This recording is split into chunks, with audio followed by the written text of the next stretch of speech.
Final installment of Sunbelt Headlines 2023. It's part 5. It's Locked On Sunbelt.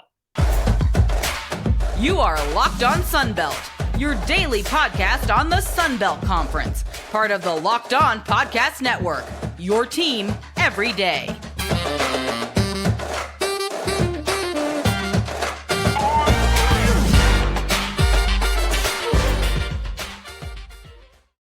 All right, well, welcome back to another edition of Locked On Sunbelt, your team every day. I'm Dave Schultz in Nashville, attending the SEC Media Days for my day job, afternoon host on 103.3 The GOAT in Lafayette, Louisiana. Next week at this time, we'll be heading into day 2 of the Sunbelt Media Days down in New Orleans. We're looking forward to that. All right, so headlines we've been running through for the teams. We only have 2 more to go, Louisiana and Texas State. And unfortunately, Texas State got some bad news earlier in the week. And then we'll put a bow on it with, the overreaching headlines of, the Sun Belt and what could be, a huge day or huge season for the Sun Belt Conference. Let's start out with the Louisiana Ragin Cajuns. And as it has been most of the case, the headline is going to be who is going to be the quarterback. All right. A huge decision coming forward for Mike Desimo heading in year 2, which will be another headline. But I guess that has to do with Ben Wooldridge's health. If Ben Wooldridge is healthy, he's going to be the quarterback. I'm fairly confident in that statement. If he's not healthy, are we going with Chandler Fields with a little bit more experience, or Zion Chris, who again took all of the snaps in the spring to get that kind of experience, kind of that leadership, right? And kind of make that huge leap that maybe would have taken an extra year for him to get to. Certainly, you get to correct a lot of mistakes. That would be the benefit of getting all the snaps. You can make those corrections a lot quicker than if you are splitting the snaps. I understand Mike Desimo is, very loyal, and Chandler Fields has been here, and he's been loyal to the Ragin' Cajuns. That's for sure. But it seems like there's a ceiling with Chandler Fields. I'm going to roll the dice with the kid. Then you may have another decision. If the kid gets off to a good start, and it is not the easiest of all schedules, although we'll see if they can go into Old Dominion in week 2 and win a Sunbelt Conference ball game to begin with. But then you get Minnesota and Buffalo. Are you starting, Northwestern State? Are you starting 2-2? Are you 3-1? Are you worse? That's going to set up the season for, you should be at least 2-2. Can you be 3-1? Can you be 4-0? Can you go beat Minnesota? Can you get it to where you're competing against Power 5 clubs that may not be the best of all Power 5 clubs? And so the first part is going to be, who is going to be the Ragin' Cajuns quarterback? That's an easy headline. A lot of college teams are dealing with that. It's a little bit different when it comes to the Ragin' Cajuns. Headline number 2, it's year 2 for Mike Desimo. The problem with that is that, the quarterback situation is unsettled. It could be very much settled heading into year 3, where if you roll the dice with Zion Chris, he's your guy. What happens if, Ben Wooldridge comes back and he's just not the same quarterback, right? It's not only, the physical aspect of coming back from a torn knee. It's the mental aspect, and he's just doesn't have the confidence to stay in the pocket. He's shaky trying to get hit, which is understandable. It's not a criticism. It's what comes with coming back from an injury. And Zion Chris is the guy. And then next year is where you're kind of hoping, if you're the Cajuns in 2024, that everything kind of comes together. Unfortunately, it's 2023, and people are going to want to see results. Now, a little bit like Alabama, but not really, right? Everyone's questioning what's wrong with Alabama. And, here at SEC Media Days, it's like, a lot of people, they lost 2 games very close. They lost 2 ball games, last play of the game. But they also won some close ball games, right? They had to hang on to beat Texas. They had to hang on to beat Ole Miss, right? They had to get a goal line stop against Texas A&M. They very easily could have been 7-5. Really, if it wasn't for Bryce Young, they very well may have been 7-5. Well, early on in the season last year, I had an analyst ask me, what's wrong with the Cajuns? I'm like, well, new coaching staff. He's a head coach for the first time. Took a lot of talent with him on the offensive line and in the backfield. And they're adjusting. The thing is, they were losing close ball games. It's not like they were getting blown out by 30, right? They kind of lost, the Southern Miss ball game. They lost close. Could have won that ball game. They kind of blew the Troy ball game. Could have won that ball game. They could have beaten South Alabama, right? Could have won that ball game. And so they weren't really, although some of those games were later on in the year, they really weren't getting blown out. They had some close wins and some close losses. I think Rice was the only one that was kind of what's going on here with Rice? They looked bad in that ball game. All right, that was the one game that they looked bad in. But other than that, they had a bunch of close wins and a bunch of close losses, which is typical for college football. Even when Billy and the Cajuns went, they go 13-1, they also had a bunch of close wins. They were not nearly as dominant as they had been in the past. And as we've been talking about this on Locked On Sunbelt, for a few months, we're finding out Levi Lewis was a really good college quarterback, right? He to me, he never quite got to the level that I was hoping for, that maybe you could challenge a Texas, right? That kind of thing.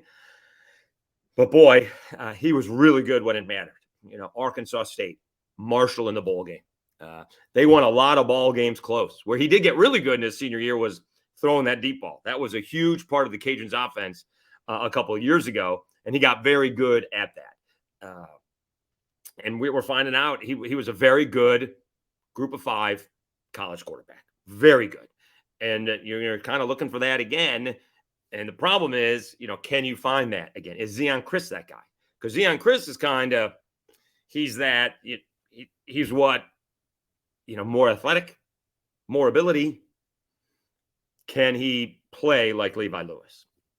We'll see. All right. So that's the problem, is that I don't think Mike Desimo's getting fired regardless of what happens this year. All right. Let's just get that out here. But the season that is going to come together is not probably this season for the Cajuns. It's next. One more headline for the Ragin' Cajuns on Locked On Sunbelt. Desimo's got to go to the portal.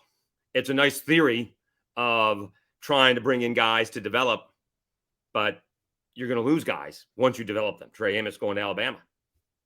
You can't have your head in the sand and say, I'm going to keep on doing it this way when everybody else is doing it that way. And especially when, the Power 5 teams are grabbing the group of 5 players, that means someone at the Power 5 team lost their job. You got to fill it in. Texas State turned over half their roster, 37 transfers. South Alabama only had 15 freshman signees. I think they got 11 transfers. You have to use the portal. It is a quick fix. It is college football is now a year-to-year job. It is not a we can build, right? If you get 2 years with the same quarterback, that's huge. Levi Lewis was quarterback for 3, right? Carter Bradley is the quarterback for 2. Grayson McCall's going into his 4th year. You never see that. Bo Nix is in his 5th year, although 3 at Auburn and 2 at Oregon. So Mike Desimo has to use the portal moving forward. It is a fact of life. He may not like it. He may want to develop the kids, but somewhere along the way, you're going to have to take some guys out of the portal to fill the holes. And you can't wait for these freshmen to develop, because the guys you're replacing who leave may not be ready. That's the problem with that. All right. When we come back, we'll do Texas State headlines. It is one of the more fascinating stories that I am looking forward to this season. Let me tell you a little bit about LinkedIn. And I use LinkedIn all the time. I really do, having to look for jobs throughout these years. These days, every new potential hire can feel like a high-stakes wager for your small business. You want to be 100% certain they have access to the best qualified candidates available. That's why you have to check out LinkedIn Jobs. LinkedIn Jobs helps find the right people for your team faster and free. Add your job in the purple hashtag hiring to your LinkedIn profile to spread the word that you're hiring. Simple tools like screening questions make it easy to focus on candidates with just the right skills and experience, so you can quickly prioritize who you'd like to interview and hire. That's why small businesses rate LinkedIn Jobs number 1 in delivering quality hires versus leading competitors. LinkedIn Jobs helps you find the qualified candidates you want to talk to faster, Post your job for free at linkedin.com/lockedoncollege. That's linkedin.com/lockedoncollege to post your job for free. Terms and conditions apply. Now, as somebody who's used that from the other way, it is a big help. You put it out there that you're looking for jobs, and then you can ask people not only for advice, not only for help getting jobs, but maybe advice on how to go about getting the job. That is, to me, that is a key part of it. And, we're offering you an opportunity from the other point of view to go hire qualified people, and you can find them on LinkedIn. All right. Having seen people use it myself, it's immeasurable. Is that a right word? And how much it can help you compared to just throwing your resume out there. So it's a great place. Check it out. LinkedInjobs.com/lockedoncollege. All right. Texas State. They unfortunately it's back to Locked On College, your team every day. I'm your host, Dave Schultz. We're here in Nashville at SEC Media Days, getting ready for day 3. It's Alabama Day, so that should be interesting. All right, so Texas State. We'll get to what is the big headline here in a second, but they unfortunately had a headline this past weekend. Lincoln Perry out for the season with an ACL injury. He posted on social media that he had surgery, and last year's Texas State leading rusher, 772 yards and 6 touchdowns, all Sun Belt preseason 4th team, according to Athlon, is out for the season. He's not the only one. Kef Chiadello also reported redshirt junior Josh Berry is receiving a medical redshirt. He was out for the year. He was out for the spring and now will miss this season as well. That leaves, according to the universitystar.com, 5 healthy bodies with a redshirt junior Calvin Hill, redshirt senior Jamal Jeter, sophomore Ishmael Mahdi, redshirt junior Demarius Good, and junior Denario Davenport. We'll see how much that makes a difference. We're at the point in pro football and in college football where running backs may be interchangeable. We'll see. Some are better than others, but in the pros, can you get 80 production? Can you get 80% of the production for 10% of the cost? Maybe. And so if you have a good offensive line, which Texas State is bringing in a bunch of new guys, that's going to go a long way to help out the quarterback situation and the running back. But really feel sorry for Lincoln Perry. Was going to be a big part of this offense, kind of maybe put it on his shoulders a little bit until the quarterbacks got comfortable in G.J. Kinney's new high-powered air raid offense, if you will. But now they're going to have to not only plan B, but they're going to plan C. So unfortunately, Lincoln Perry is out for the season. All right, next headline, Texas State turnovers half the roster. I think we're up to now 52. They have 14 signees, freshmen. 13 freshmen. Well, I think 14 freshmen, if I can do my math right, 14 freshmen and 38 transfers. 52 transfers coming into Texas State. That's half the roster, right? 85 scholarships. That's more than that. How do you get them all working together at one time? It is going to be a very, very interesting situation for G.J. Kinney to meld them in, not only during spring, but they keep on coming in. And now they're going to be on campus here probably already, and they're all going to have to figure out how to play together in 6 weeks. That would be an interesting camp. I don't know how G.J. Kinney runs it, but, Ken Womack has his practices wide open for the media. I doubt that G.J. Kinney does that, but it would be really interesting. You could get into, people could be a little touchy when you don't know each other, right? They get touchy when you do know each other. And so there could be some confrontations just because everybody is fighting for positions. Let's be honest. When you bring in 37 transfers, every position is up for grabs, right? He's going to have to figure out a 2 deep rather quickly. All right. Now you'll go into a camp with a 2 deep. And as John Summerall from Troy says, that could change on a daily basis. Whether we know it or not, the media knows it or not, is a different story. So it'll be interesting to see on how G.J. Kinney kind of molds this group together, and he could turn over half the roster again next year, depending on how many of these guys are grad students and going to leave next year. Does he turn the program over again? And where does that shift, right? I mean, you have Mike Desimall on one side that doesn't want to use the portal, and G.J. Kinney, all he's doing is using the portal. Somewhere you got to come together and say, all right, we need to build the freshmen. We need to bring in a class of 20 freshmen. And so when they're ready, if they're ready when we need them and they stay, they can fill in the gaps of the guys who are graduating. So those are the headlines for Texas State. Basically, and then, of course, we got to go back. Quarterback. Who's the quarterback? Are we going with the kid or are we going with experience? TJ Finley from Auburn via LSU is in camp, right? It's kind of an odd deal because you got the kid Malik Hornsby, who could have been that guy for the next 2 or 3 years. He's the transfer from Arkansas, and we'll see how quickly that decision is made. It'll be great to talk to G.J. Kinney. I'm sure he's going to tell us at Sunbelt Media Days it's a quarterback competition. We'll see how it plays out. The sooner it plays out, the better. Yada, yada, yada, yada, yada. We'll see. We know TJ Finley is skilled at a certain point, at a certain amount. And Malik Hornsby has a different kind of skill set. TJ Finley's much bigger. I'm going to guess has a bigger arm. Haven't seen a whole lot of Malik Hornsby. Malik Hornsby is a speedster. Super, super athletic. So it'll be an interesting competition between the two of them. That's for sure. All right, so those are the 3 headlines for Texas State. Lincoln Perry out for the year, turning over half the roster, and another race for the quarterback decision.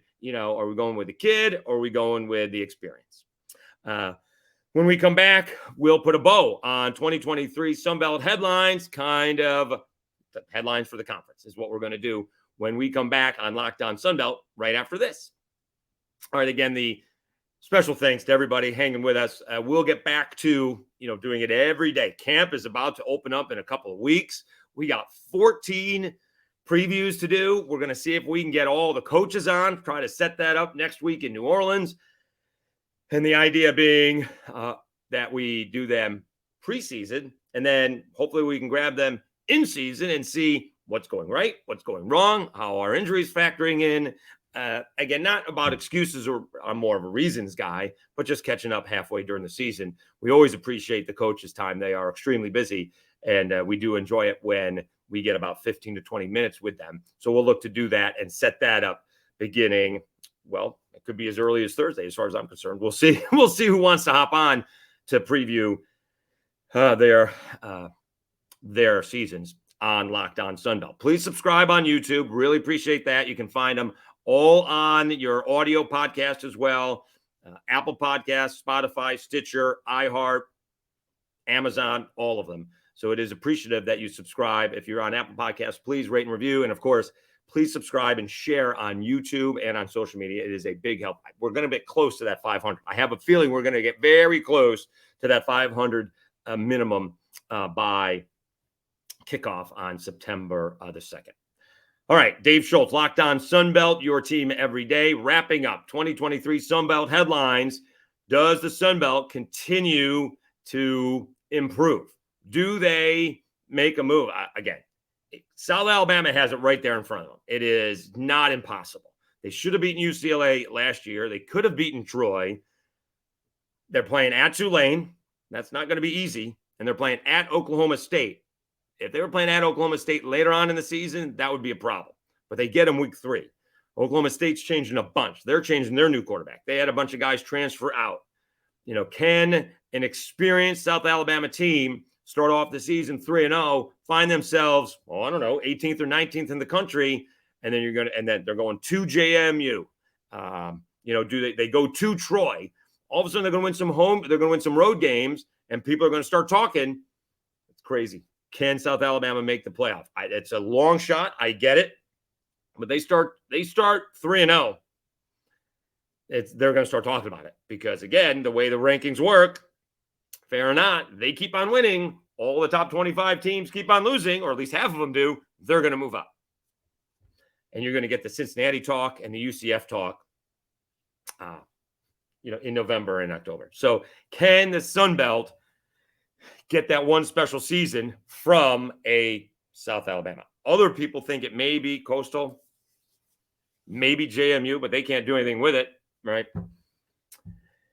The other one is, can Troy repeat? John Summerall set the standard, almost too high of a standard. Year one, right? Billy Napier is in year 6 in head coaching, and he's in the hot seat in Florida. John Summerall won a conference title, coming from behind to beat the Cajuns in Lafayette, holding off South Alabama in Mobile. It really was a spectacular year by Troy, right? Their only real tough loss, well, not tough loss, but bad loss. It wasn't even that bad. They lost 28-10 to Ole Miss in game 1. That's it. They lost to App State on a Hail Mary. So they had a spectacular season. What does Troy do for an encore is really the headline. What does Troy do for an encore in 2024? And then, that, again, I think the power in the Sun Belt is in the West. Troy, South Alabama, Cajuns, and the Fighting Will Halls at Southern Miss. So we're looking forward to seeing all these guys next week in New Orleans. And then let's do one more. Does Grayson McCall go out on top? He's the 3-time Sun Belt Offensive Player of the Year. Tried to leave, couldn't, comes back, new coach, new offense. The experience that he had in his first 2 years kind of left before last season. Can those guys who have experience last season pick up the slack that was lacking last year and get back to what Coastal Carolina had been? Those are my headlines for the Sun Belt in 2023, right? Do they have that special season from South Alabama? What does Troy do for an encore? And can Grayson McCall go out on top? It's going to be a fantastic Sun Belt season, all the way from the top teams to, again, new coaches, high-powered offenses, new quarterbacks, coaches on the, I don't want to say hot seat, but in year 3 needing results.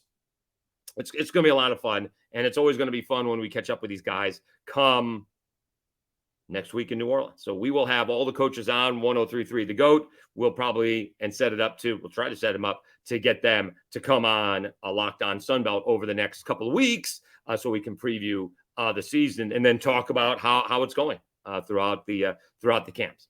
All right. Again, thanks very much for hopping on a Locked On Sunbelt. We will have, coming up on Friday, we got Matt Stewart. He is co-hosting the Sunbelt Media Days with Rocky Boyman. So Matt Stewart's going to preview Sunbelt Media Days on Friday, and then we're going to have Rocky Boyman preview Sunbelt Media Days. It's going to be, I guess, Monday. We'll post that Monday. We're going to record that Monday and post it Monday when we are done with it. So we will be previewing the Sunbelt Media Days with the co-hosts that are streaming it on ESPN+. So it'll be Matt Stewart on Friday and Rocky Boyman on Monday. All right. Until then, have a great time. Have a great day. All right. And have a great time. I'm your host, Dave Schultz.